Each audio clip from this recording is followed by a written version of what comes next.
dad marka gaalnimadii iyagu kaaxiga oo gaaladii la shaqaynaya oo hubkii gaalada isticmaalaya oo muslimkii gumaadaya oo masjid aanan daynaynin oon dumar daynaynin oo qof weyn aanan daynaynin oo qof yar aanan daynaynin qof laga xishooda aanan daynaynin ummadda mas-uuliyiinteeda iyo indhaha ka ridahaya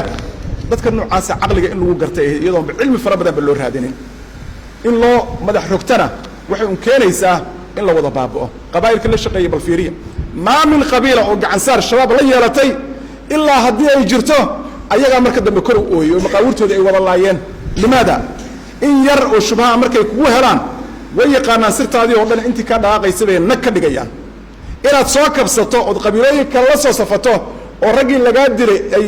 dib u soo kobcaan oo kuwo cusub oo beddelay ay yimaadaan waxay qaadanaysaa sanawaad iyo sanawaad bulshadii waad ka hartay marka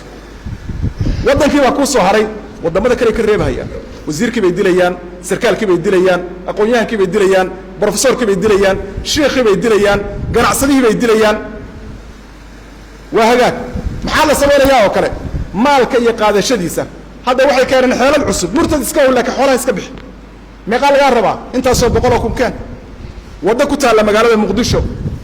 oo dadku shacabku ay dhisanayaan bay u yihiin waddo dhisaysaan haa okay waxaad iska bixinaysaan baa la yidhi xoolihii mujaahidiinta imise waayo waa wax yar weeye oo dhowr kilomitira waa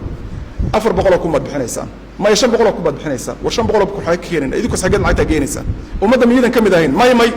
dawladda bawaasiis war dawladna waa tabarucaad qabiila xataa laga aruuriyay maya alla ka ta waa inaad bixisaan waa inaad haddii kale soo maaha waad dhimanaysaa waad baaba'aysaan turkidii noo soo gurmatay oo afgooyay inta u dhaxaysa xamar dhisaysay maxaa lagu laayay lacag keena wax kale ma ahayn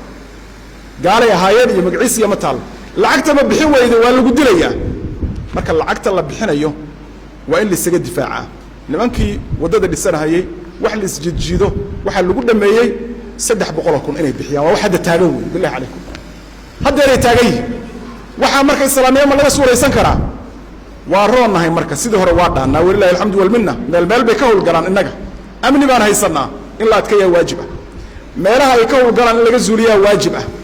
ummadda kaloo soomaaliyeed ay qurunsadeen in loogu tago oo looga hiiliyo ayaa waajib ah laakiin in la kala dhuunto oo la yidhahdo wadaadkum soo dardaarmay arrintaasu ina bixin mayso